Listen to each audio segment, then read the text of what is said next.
Hello and welcome to a special Parousia podcast. I'm with a very special guest all the way from the United States. He not only is an international speaker, an author of multiple books, he's also a comedian, a musician, and a father of 9 children. So let's get to know him. His name is Chris Padgett, and he joins me right now. G'day, Chris. Good day. Thank you for the applause. Thank you so much. Thank you for joining us on the Parousia podcast. What a blessing. I've enjoyed just getting to know you a little bit more one-on-one. Yes, I think it's been in the nice flesh. to be friends on social media is great, but when you get a chance to sit and hear each other's story and talk, what a blessing. Yeah, you're motivating me. I'm getting excited. Awesome. Well, you've motivated many people around the world, myself included. And I'm just learning a bit about what you're doing here in Australia. And maybe we can start there and then get to know a little bit about your background and then the work that you're doing. Sure. So let's start. Well, a couple years ago, I did some work in Manila in the Philippines with the Kerygma Conference, and many people are familiar with Brother Bo Sanchez. And I had never met him, and I'm still not sure how I got out there, but I had an amazing experience. And I think both Brother Bo and myself felt like we were 2 peas in a pod, that we both were thinking the same way, and what he's doing out there is just incredible. So I came home so pumped, and then they asked Linda and I, my wife and I, to come out. We did some marriage stuff out there, and we went to Cebu, and so we had these incredible experiences. And I think it was because of those 2 years that a friend here, Brother Tom, reached out to me and said, we're going to have this School of Evangelization taking place, and we wanted to see if you'd come in and teach. And so I said, I have never been to Australia. I would so love to go. I've been to New Zealand a few times, but I haven't been to the Big Brother. And so I just said, let's just make it work, whatever. And I came out here, and it's been incredible so far. And I just feel like I belong here in a lot of ways. There's so many people that I just kind of fall in step and in stride with, and I'm enjoying it. So there's a week here of lectures and presentations, and there's prayer and reconciliation and adoration time. And so it's just a great opportunity for rejuvenation during your summer. Absolutely. Yeah, it's normally, it's a quiet time for, I guess, the speaking tours, but it's a certainly great time for those summer schools to take place, and the retreats and all those young people getting that formation. So good. You must have been worried coming in. At the moment, we're in probably one of the worst fire seasons we've ever had. It's the most widespread, and it's been devastating with just the nature, the animals, the people have died.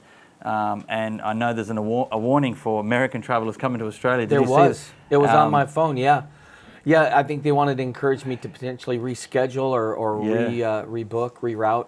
The thing is that we were, America is very tuned into this. There's a lot of discussion and a lot of concern, and people are doing whatever they can. There's money being raised, and they're trying to send over firefighters. That'd be so great, by the way. I knew about it, and I did ask Tom what are the concerns right now with regards to the fire, and he said, we're still going forward with the school, and it'll be a little smoky, but I think we're going to be okay. And I really just kind of resigned myself to knowing that I was supposed to come and that God was doing this work. And you could smell it, and you could see the haze, the smoke, and stuff. But today has been a very pleasant day. Yes. And we have rain coming, so praise God for the rain. Prayers have been answered. I know.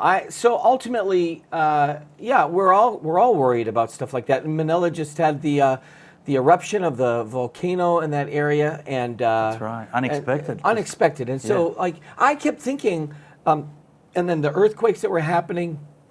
I said, oh my gosh, wars and rumors of wars and earthquakes, and Lord, it's almost like this end times feel. Yes.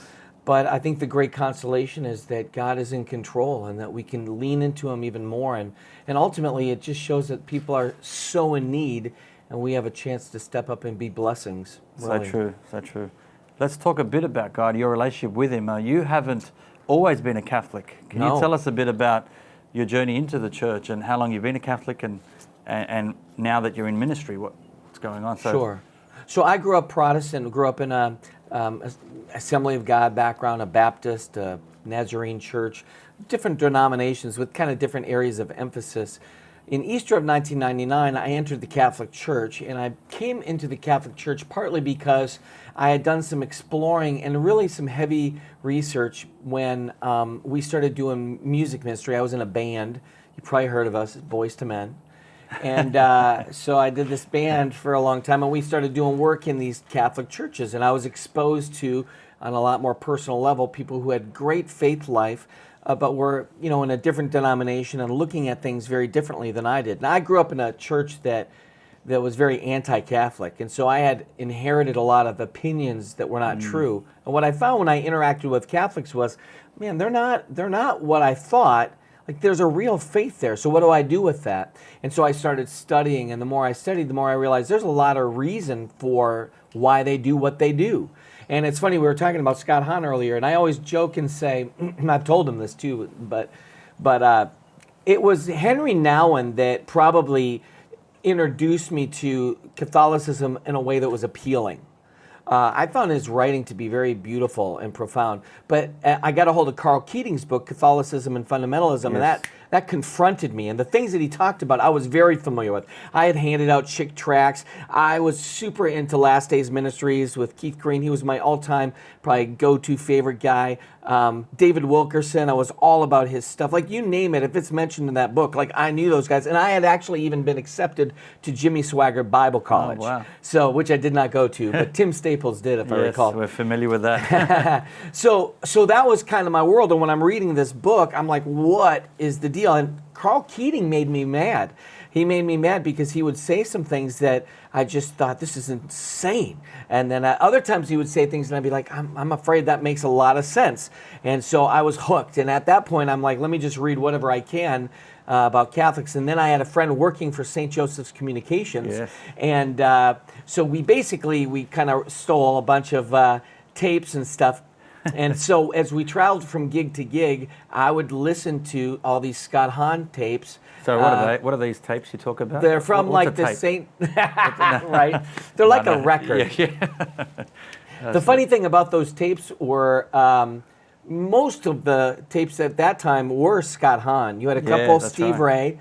And Timmy was around, or not yet? Yeah, maybe, but not as much. I think Archbishop Sheen. Yeah, there might have been some of that. I think what I always loved was the ones that allowed for the big Q&A time at the end. Yeah. So because I always thought the questions and answers were so good, it wasn't pre-planned, and I think Scott Hahn is a genius with that. He spoke Protestant. Yeah. So he resonated with me as a Protestant. Like, I knew the language. And he also knew how to take the Catholic language and present it to me in a way that was palatable.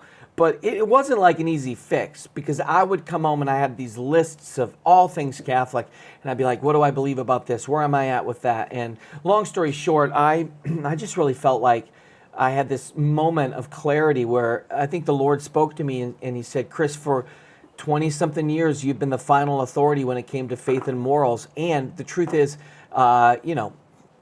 basically, I'm inviting you to look at something a little bit more. Like, what about the scripture verse where it says, I prayed for unity. I pray that you would be one, even as you and I are one. What are we doing with the 30,000 different denominations? Is that an expression of that unity? And I remember thinking, it's not. And so I decided to enter the RCIA. And then Easter of 1999, we entered the Catholic Church. So it was pretty amazing. Wow. Now, were you married at that point? Yeah. We were married and we had a couple kids. We had 3 kids at the time. Okay. And so we all entered in the Diocese of Venice. And it's pretty amazing to me to think what God has done, because I remember putting a tract. So some of you might not know what a tract is, but it's like a gospel tract. So it's like it gives the story of God's love in a little tiny booklet, and people try to leave them all over the place. You could pick it up and then encounter Jesus. Well, I left some of those on people's cars when they were in Mass. This is linked to the Catholic Answers history as well. So Carl Keating was Keating's receiving this. All those guys. I have to say, I'm the recipient of a lot of the legwork and a lot of that agony, and it was great to be able to go to those people, Marcus Grodi and those folks, and watch and listen to the way that they process things that I was now processing. And I had a chance to go share my conversion story a couple times with Marcus Grodi and the Journey Home, and I had a chance to work and teach at Franciscan University for 4 years as an adjunct in the theology department. So I had a chance to interact a little bit with Scott, who's such a blessing. I have been very, very graced to be able to meet a lot of the people who were influential in my conversion. Yes. And it's been 20 years now. I'm Easter of 1999, 21 years of being Catholic, and it was truly the most life-changing decision that I ever made for me and for my family. What's interesting about this too is that I think becoming Catholic, when you're Protestant, there's like a dying that can happen. If you're in ministry, you always think it's possible that the Lord might call me to full-time ministry. Like I was doing full-time ministry in the music world, but I thought eventually I'll stop and I'll become a pastor at a church. That's what I figured. But when you become Catholic, you realize that dies. There is no pastoral role. And I remember thinking, like, Lord, what will I do? Like, what does that look like? And many people who have converted and who have been doing ministry have wrestled with this great question: where will I fit in? Yeah. And what's been beautiful is that my heart is a heart of an evangelist, and the Lord has just opened up doors for me to go all over the world and just talk about that relationship with Jesus Christ. He's certainly blessed you, and He sorted that out, hasn't He? I mean, you haven't just brought into the Catholic Church your music ministry, you've added to it lots of strings to your bow. So you also give talks, so you're not just a musician, you're a speaker. Right. You've also written books. How many are you up to now? That's a great. Somebody asked me that the other day. I don't remember. I forgot to count. I should have counted. Scott Hahn calls you a bit of a book addict. So you're a book. I am a bookaholic. Bookaholic. He is a bookaholic. He is, definitely. He said that about me? He said that about you. Oh, it is true. I'm out of control. I have probably the fetal version of his adolescent library. Both of us are probably trying to see how much we can grow that. I'm out of control with books, but I have to say, though, part of the reason is literally books changed my life. Yeah. The reason I'm Catholic was the media world and, the literary world. Studying and reading, not just, I had a friend that was reading G.K. Chesterton and Thomas Merton, and what I felt, and Thomas Howard, listening to Thomas Howard talk was unbelievable on like those St. Joseph tapes. And I just remember thinking, the way that they're processing these theological ideas is so rich and so beautiful, and I'm like flabbergasted. I need more of this, and I also felt like coming into the church, like there's so much I still need to learn. Yeah, the more you know, the more you know you don't know. Right, exactly. Oh my goodness. But it's been a real treasure and a blessing, and I feel honored. But I have to say though, and I think this is a big deal for me, and part of what I do in my ministry is that it would be easy for me to get lost in, the glassy-eyed stare of like all of these amazing heroes around me and think, I wish I could be like Scott Hahn or Jeff Cavins, who I love Jeff Cavins, and I wish I could be just like, Tim Staple and you fill in the blank with any number of amazing writers and and heroes, Stefanik, Gray, Everett. I mean, all of these guys musically. I mean, Marr, you name it. Yes. But I can't be them. And there's a feeling inside of me that says, well, Lord, what do you want me to do? And what I love is that he's reminded me so many times, you love to make people laugh, Chris. You love the role of music, and you love to make people feel welcome. Now I want you to go out into the world, and I want you to do that. And my role and my call is different than Scott Hahn, who I treasure as a blessed gift to the church, but also a friend. I love the work in the ministry of everyone, what you're doing, what I see people doing, and I wish I could do that with that kind of excellence. But in the end, God's called me to do something different, and my prayer is that I'll be honorable to that call. It's a holy responsibility, but when it's all said and done, I want to see Jesus. And here's what I'd like to hear Jesus say to me when I see him: is Chris, you made me laugh so hard I had to catch my breath. And wouldn't that be awesome to have made Jesus laugh? Like that's what I think that's what I hope I've done. I'm sure I've made him roll his eyes. He's laughed at me more than you, I think. Well, with my decisions in life. Well, that's probably why you're successful. No, successful, faithful. But tell us about the comedy side of things. I mean, how did that turn into is that a ministry? I mean, I know, that's a great question. Talk about that. Is it a ministry? Well, you can have some people who basically have decided that Jesus has no humor whatsoever out there. There's a contingency yes. of people that are equating severity and this somber attitude with holiness. And I don't think so. I think joy is, the Yes. joy of the Lord is my strength. They'll know we're Christians by our love. There's something endearing and something that embraces about our faith and loves. And so honestly, when it comes to things like comedy, I think that there's something truly natural about comedy. It's entirely dependent upon its relatability. And what's interesting is comedy for me is it's an assessment. It's an honest assessment of what's going on, but looking at it from a side that maybe you weren't intending to look at it from. So to be honest, I got in trouble a lot because of comedy growing up, and I still can get into trouble a lot for comedy because comedy can be a little on the edge. But the people I'm trying to reach are usually on the edge or not even remotely near the edge. Like, I'm using comedy to reach people in a way that would not be necessarily reading a Catholic book that I've written, or is not even necessarily going to be coming in and watching a video that you guys have.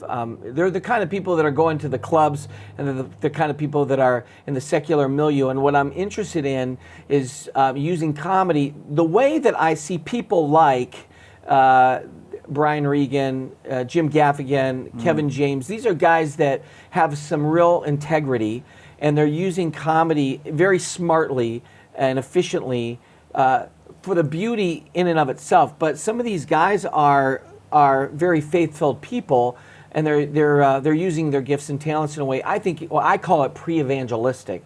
I don't know that Kevin James would call it pre-evangelistic, but I think here's the simple truth. Why would anybody want what you've got if you don't want what you've got? That's what it comes down to me. Good question. Why does everything else have to be so much joy-filled moments, and then we start talking about faith, and it's like we all have to have like this look on our face like somebody died?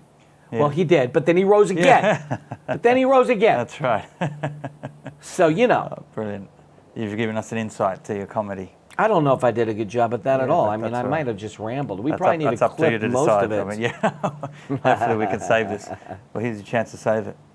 Your ministry right now, Homestead. Tell us about this. So Happy Place Homestead, isn't that crazy? So we did a reality TV show. I wish I could have $1 for every time somebody said, you guys should do a reality show. Because we have 9 children. And so did you say 9 children? 9 children, 5 girls, 4 boys. We're just nuts. The kids have been hilarious. So they're always like, you should do a show. So we finally had a guy come in about a year-ish ago, and he did filming for 4 days. And then he edited, and we just released it this year, and it has 8 episodes.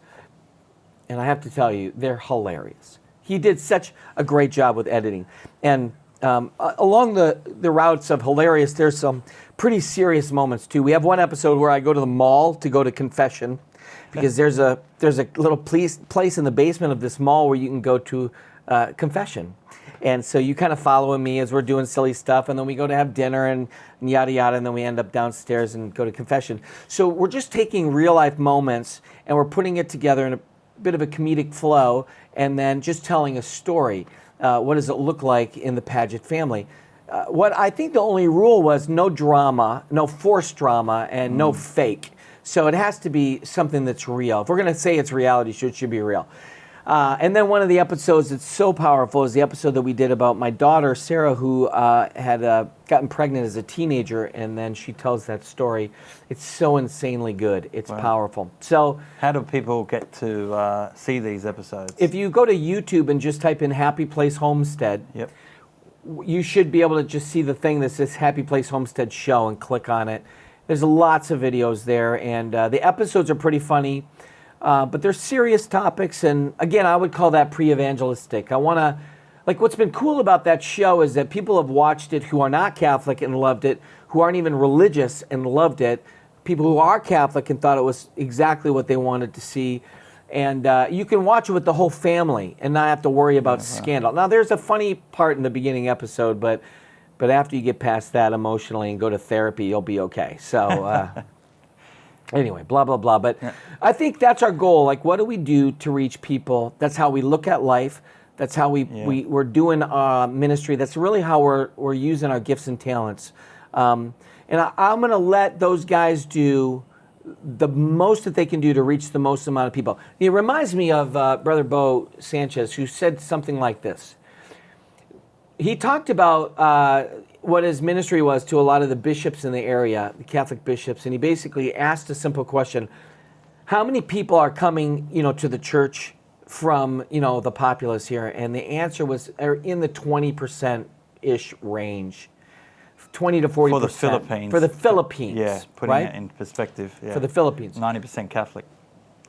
90% Catholic, 20 to 40% maybe, who are going and attending church. And he says, you continue to minister to them, and I'm going to go after the 80%.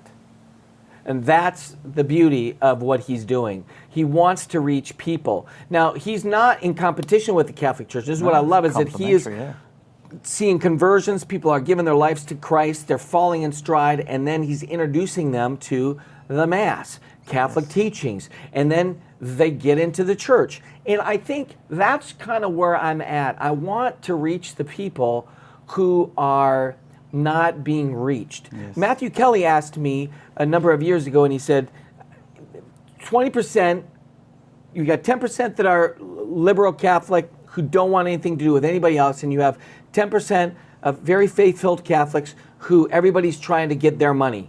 That's what every ministry is kind of going in that world, and they're all doing great things, but it's this pocket. And then there's 80% in the middle. He goes, I want you to write a book for that group. And so I wrote the book, I'm Not Okay, You're Not Okay, But It's Okay.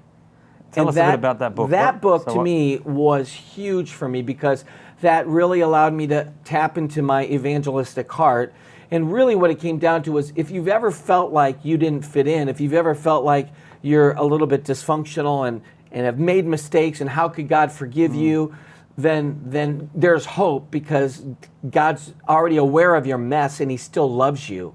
And then I talk a little bit about why do we struggle? What are some of the things that we're struggling with, and what hope do we have? And that book was so important for me, because I think it helped me to start really thinking more about the way where I'm passionate the most, So I did that with him. It's still available. I still sell it like crazy. That's Dynamic Catholic. That's Dynamic Catholic. But I think from that moment on, much of what we're doing now is really even going a little bit before, trying to find what is good and what is true and what is beautiful, and tapping into that. So creating a show that's really good and really beautiful and is speaking truth, that is not overtly, intentionally, maybe even intensely religious. It's just naturally religious. That in and of itself can speak something that will speak to the core of a person. And that's the thing. I think that's the thing about comedy, is that it taps into something that is good and true and beautiful. You ever watch a little kid? They love to laugh. Yeah. You don't have to teach them that's a virtue. And what I think is hilarious, they laugh at the things that are very inappropriate as adults. Yeah. Oh my gosh. There's something about a childlike heart that we have to get back to. That's what Jesus was talking about, wasn't he? Be a childlike. I knew I was on the right track. Yeah, very good. We haven't got too much more time, but I do want to touch on your involvement with another partner of ours, Ascension Press. You collaborate in other projects, and the Chosen program was one you collaborated on. Now, we've had many of the presenters come out, Deacon Harold Bergsivers, Chris Stefanik himself, Jason Everett, Leah Darrow, to name a few. The Dominican sisters, some of them, in fact, they've set up a place here in Sydney as well. But you're on there as well. You're like the second episode 2. I remember watching you do like an episode in the kitchen, and you're going crazy with the food there and the fruit salad. You have another one in the cinema, and you're going crazy with the popcorn.